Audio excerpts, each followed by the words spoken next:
They bring colour and class to the catwalk, introducing new styles and trends. The visionary Christian Audigier, the inspiring Stefano Pilati, the artistic Paul and Joe, the highly influential Eddie Slimane, and Riccardo Tisci, a creative and gifted artist.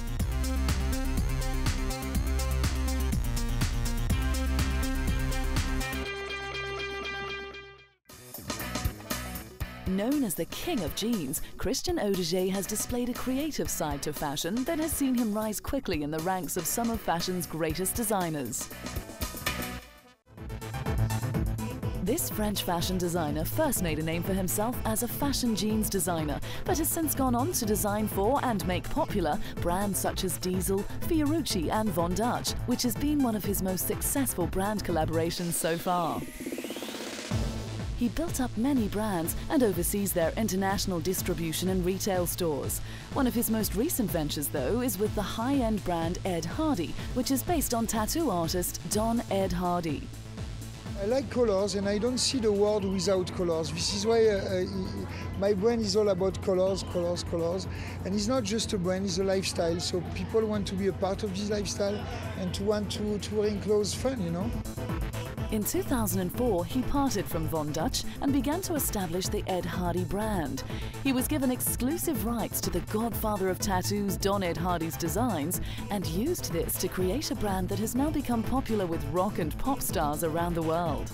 His street clothing started a craze. His fashion shows are just as loud as the designs on his clothing, with bold and vintage tattoo print t-shirts making appearances in collections that also include underwear or what resembled underwear.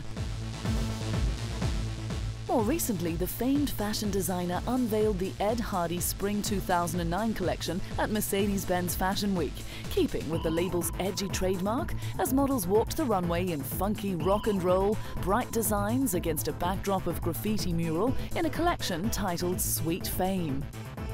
The inspiration is again watching people in the street, watching people on magazine, you know, because I like celebrities and gossip. So my clothes are for when I design clothes, it's for celebrities, you know, and the world embraces my brand today.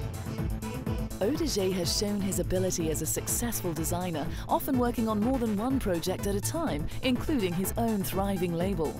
And debuting a clothing line is a lot of work, especially in his case, when in 2007 he was showcasing in the same week his own line and Ed Hardy's. He introduced Sexpensive and fused the elements of hot rod tattoo and cholo culture along with a nod to his own culture.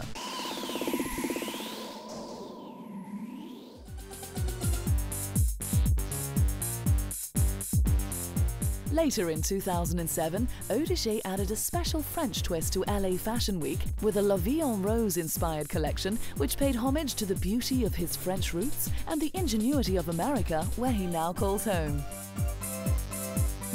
His much-anticipated show incorporated architectural landmarks into the set, as both male and female models came out carrying oversized metallic carry-on bags.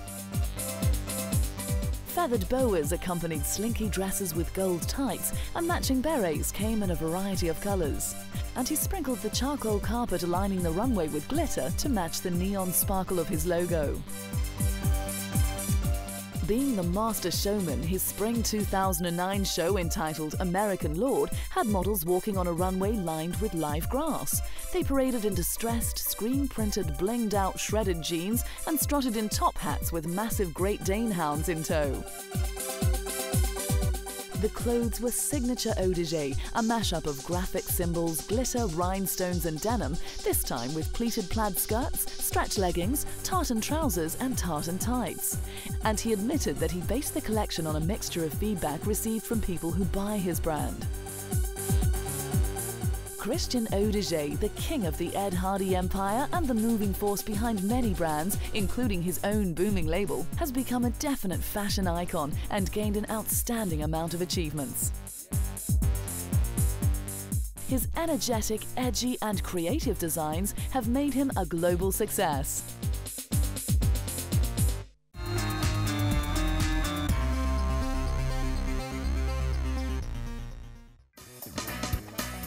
Growing up surrounded by stylish women has made this creative Italian designer Stefano Pilati one of the leading designers of his generation. Originally inspired by his sister's fashion magazines, Pilati began by sketching designs for his siblings. In the 1980s, he studied environmental design in Milan and completed an internship at Cerruti, a Milan high-end luxury brand. After a number of years gaining employment and even more experience with well-known fashion brands such as Armani, Prada and Miu Miu, he joined the iconic Yves Saint Laurent in 2000 as the women's director and second in charge behind legendary American designer Tom Ford, who was the label's then creative director. By 2004, Pilati was promoted to creative director, making his official international debut for the label in late 2004. Since then, he has come up with some inspirational creations, pleasing fashion lovers. Always impeccably turned out, Pilati is the embodiment of the dandified male, and it shows on his catwalk. Linen blazers with slightly peaked shoulders in cool shades of sand or slate blue appeared in 2006, with trousers that were cropped above the ankle, revealing slip-on moccasins in python or fringed suede, worn barefoot or with the most transparent of socks. Even his beachwear was refined with a striped sailor top that was paired with slouchy pants set off by a slim red belt. Pilati introduced plenty of volume in 2007 with his menswear show in Paris, as models paraded around in oversized jumpers, giant cardigans and massive overcoats. And grey flannel trousers with a dropped crotch and bling-tastic bags accompanied checked blazers, topped with oversized cowls in ribbed wool or black mink. For women's wear in 2008, Pilati had geometry on the mind for YSL. While other designers had the look of exotic cultures, Pilati opted to use Oriental-inspired touches like kimono sleeves. Slim grey tailored wool jackets sprouted square pleats of fabric behind the shoulder. Being a fan of incongruous trouser shapes, he showed a variety of dhoti pants that swaddled the legs in fabric to the knee. Pilati even revealed a green lurex organza blouse that showed a black brassiere and was an imitation of the transparent blouses infamously launched by Yves Saint Laurent himself in 1971.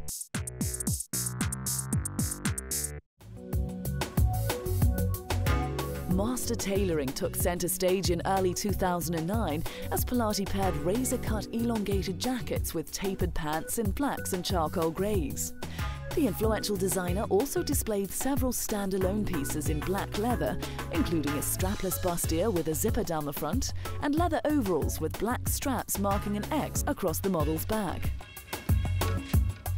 Proving to be quite successful in the fashion field, Pilati has attracted some of the most glamorous celebrities to his fashion shows, such as actress Mila Jovovich, who had plenty of praise for the designer. YSL represents everything that is strong and glamorous and classic. I mean, but with an edge, you know? They've always been sort of on the sidelines of glamour. So in a sense, it's like one of the most glamorous brands, but also very edgy and very modern. He has also managed to dress many actresses in his beautiful gowns for award shows and galas. Kate Winslet looked flawless clutching her Academy Award in a dark and sophisticated grey satin and black tulle Yves Saint Laurent dress by Stefano Pilati at the 2009 Oscars. While the radiant Dion Kruger, model Claudia Schiffer and stunning Brooke Shields all looked the part wearing YSL while attending the Metropolitan Opera's 125th anniversary gala. Stefano Pilati is probably one of the best ambassadors for the YSL brand and has emerged as one of the most influential couturiers, leading the way for many young and up-and-coming creative fashion designers.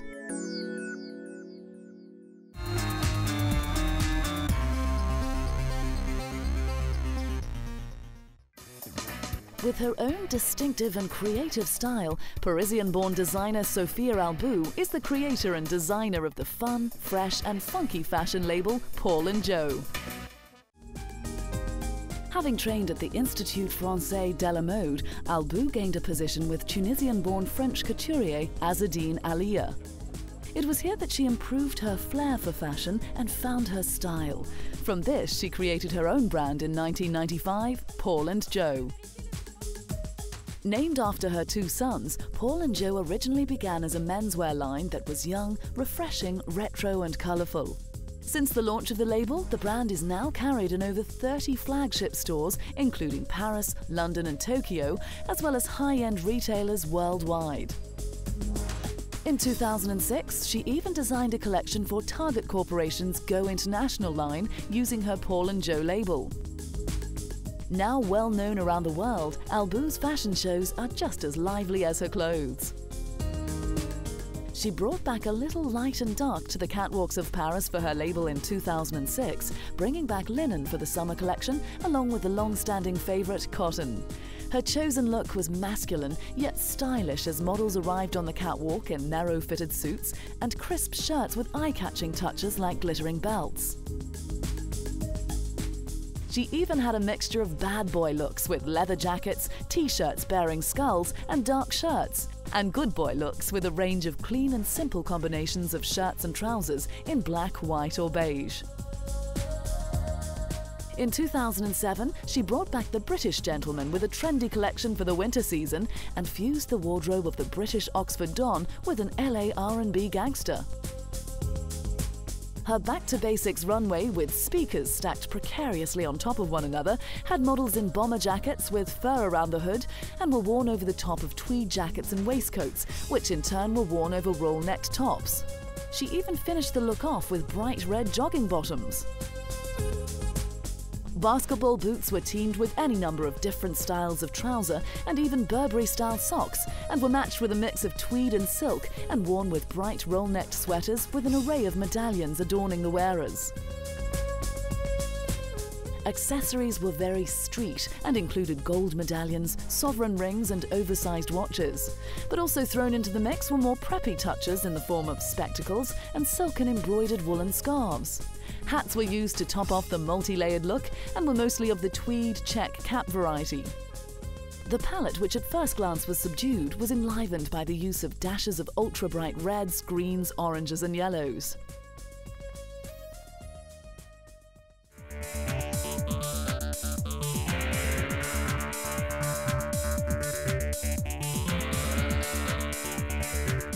Two years later, in 2009, Elle Designer presented a very youthful collection at Paris Fashion Week, wanting the collection to be happy and fresh as an escape from the horrible times of today. Happy and living and fresh. That's exactly what I wanted from this collection. These days it's not easy, as you know. I will not tell you again, because every morning you watch TV, you open newspaper, is horrible. Anyway, fashion has to be dreams. Models wore black leggings or washed-out jeans with t-shirts under puffer jackets. However, Elle Designer also featured a lot of fur in her ready-to-wear collection. There was even a model with a whole fox around her shoulders that had been dyed in a bright blue hue. The second part of the show, though, was all about mini sparkling dresses in black, gold or multicoloured. So for this Paris-based designer, she offers a style to suit just about everybody, mixing the edgy look with the more conservative and self-respecting appearance. The Paul & Joe designer Sophia Kokosalaki has clearly come up with some of the most creative designs for the young, hip and chic fashion lovers of today.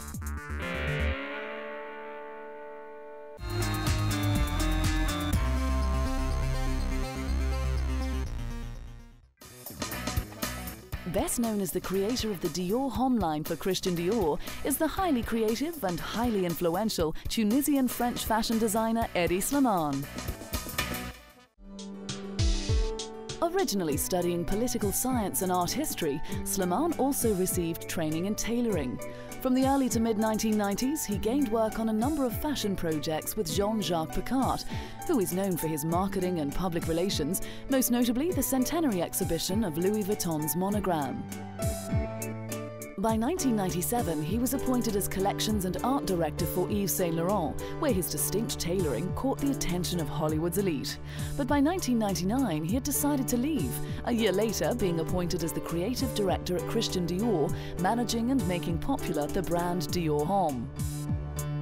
His 2005 catwalk show moved to a rock and roll beat, and to help emphasize the connection, Rolling Stones frontman Mick Jagger sat in the front row at the high-energy show.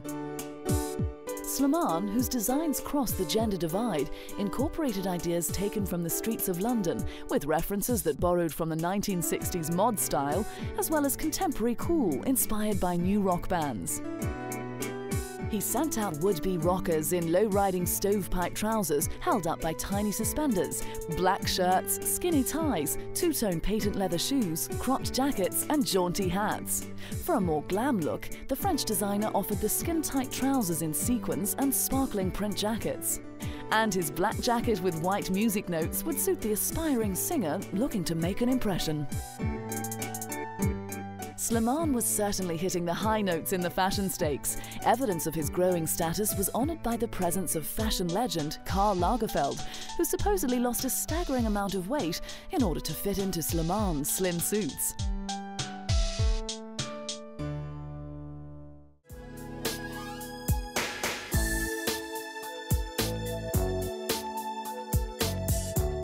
In 2006, Slimane unveiled a sophisticated collection in front of big-name front-row guests such as actress Charlotte Rampling and REM singer Michael Stipe. Slimane reworked the classic men's tuxedo with shorter tails or reshaped fronts and gave the Winter Dior menswear collection a slim silhouette but with wide trousers worn with a t-shirt or long jacket. He gave men the choice of trench or belted coats and, for a more dramatic effect, draped black capes over shoulders. It was really about couture for men, which is a definition I started really when I was at Saint Laurent 7 years ago, and I sort of moved on from that idea and from that technique, and I wanted to come back to it. Slimane delivered a pitch-perfect display of androgynous styles for Men's Fashion Week in 2006, as models with blunt fringes paraded skin-tight jeans and leather jackets in true rock star style, and being keen at the time to launch a fully-fledged women's wear line, his collection showed evidence of feminine touches, which ranged from the white sequined embroidered jacket to the Balenciaga-style kimono pleating on the back of a black taffeta blazer. In early 2007, designers at the time were reinventing trousers and proposing looks such as leggings and drop-crotch flannel pants. Slimane, however, opted to go one step further in his collection for Dior Homme by sending out men in dhoti pants that swaddled the leg in fabric from the waist down to the knee. Rendered in smart grey or black gabardine, they were paired with rough workman's boots, giving the look an unexpected edge. The designer now attracts such slavish devotion from his celebrity clientele that everyone from actress Charlize Theron, who wore a Dior Homme suit, to rising star Zac Efron, who hotted up the red carpet in a grey suit and skinny black tie, wear his designs. The highly influential Eddie Slimane is known for his almost obsessive pursuit of ideas. But obsessive or not, his creative ideas have definitely turned him into the leading designer he is today.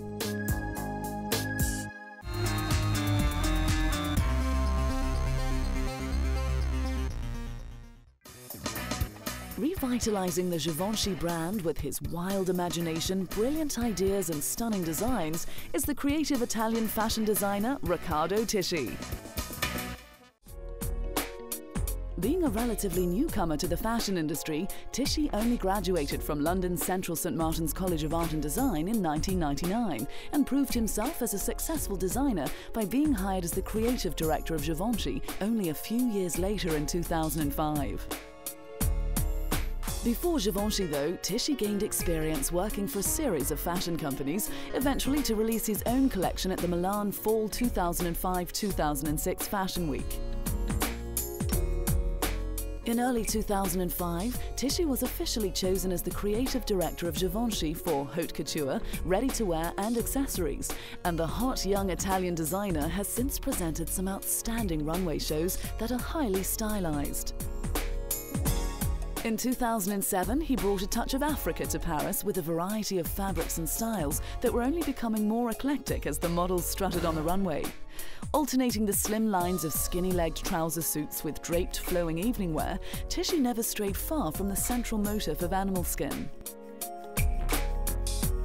His haute couture in early 2008 featured his trademark gothic look on a ballerina-inspired collection, saying that he wanted his ballerinas to symbolize four things: religion, romanticism, sensuality, and gothic style.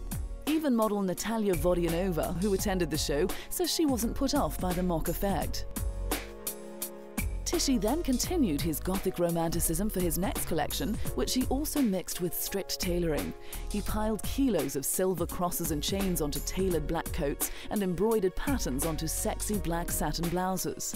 He used lace to fine effect and used other figure-hugging material either as camouflage on a see-through dress or as a trim on wool coats laden with black passementerie and thick faux gemstones.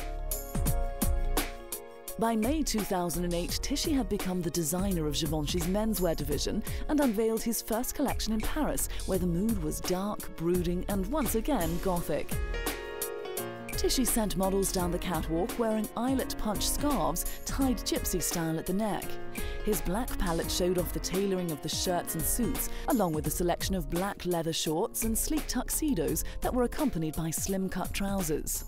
But there was a funkier edge too, with shorts layered over cropped leggings and a shocking selection of pink.